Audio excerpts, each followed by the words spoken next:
हर हर महादेव, जय श्री राम, राधे राधे।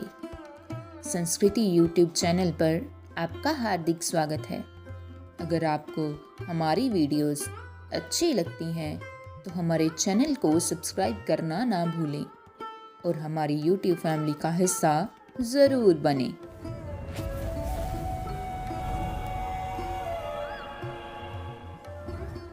एक बार ऋषि मुनि सरस्वती नदी के तट पर एकत्र हुए और इस बात पर विचार विमर्श कर रहे थे कि ब्रह्मा, विष्णु और महेश में श्रेष्ठ कौन है।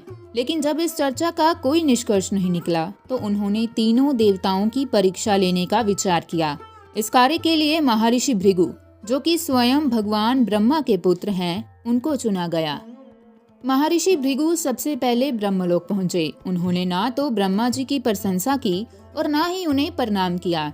यह देखकर ब्रह्मा जी क्रोधित हो गए और अत्यधिक क्रोध के कारण उनका मुख लाल हो गया।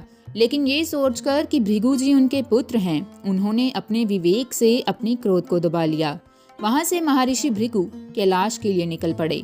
देवों के देव महादेव भृगु को आता देख प्रसन्न हुए और उनका स्वागत करने लगे।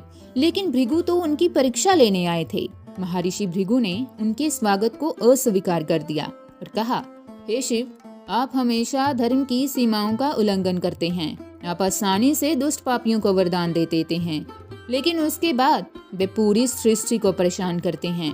इसलिए मैं आपको कभी प्रणाम नहीं करूंगा। ये सुनकर भगवान शिव क्रोधित हो गए। उन्होंने त्रिशूल उठाकर भृगु को मारना चाहा, लेकिन माता पार्वती बीच में आ गई, जिसके कारण उनका क्रोध शांत हो गया। इसके बाद भृगु मुनि वैकुंठ लोक गए। उस समय भगवान विष्णु शेषनाग की शैया पर आंखें बंद करके लेटे हुए थे और देवी लक्ष्मी उनके चरण दबा रही थी। भृगु ऋषि ने वैकुंठ धाम पहुंचते ही भगवान विष्णु के सीने पर जोर से लात मारी।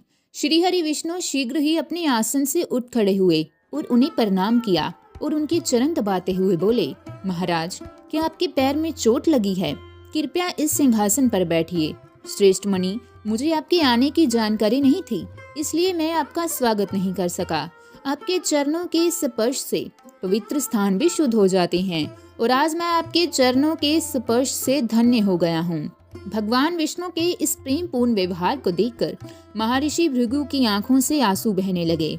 उसके बाद वे ऋषियों के पास वापस लौटे और ब्रह्मा जी, भगवान शिव और भगवान विष्णु के यहाँ जो अनुभव उन्हें हुए वे विस्तार से बताए। तभी से उन्होंने भगवान विष्णु को श्रेष्ठ मानकर उनकी पूजा करना शुरू कर दिया।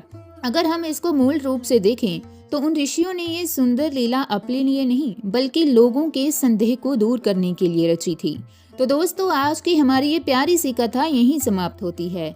मिलते हैं अगली वीडियो में, तब तक के लिए धन्यवाद।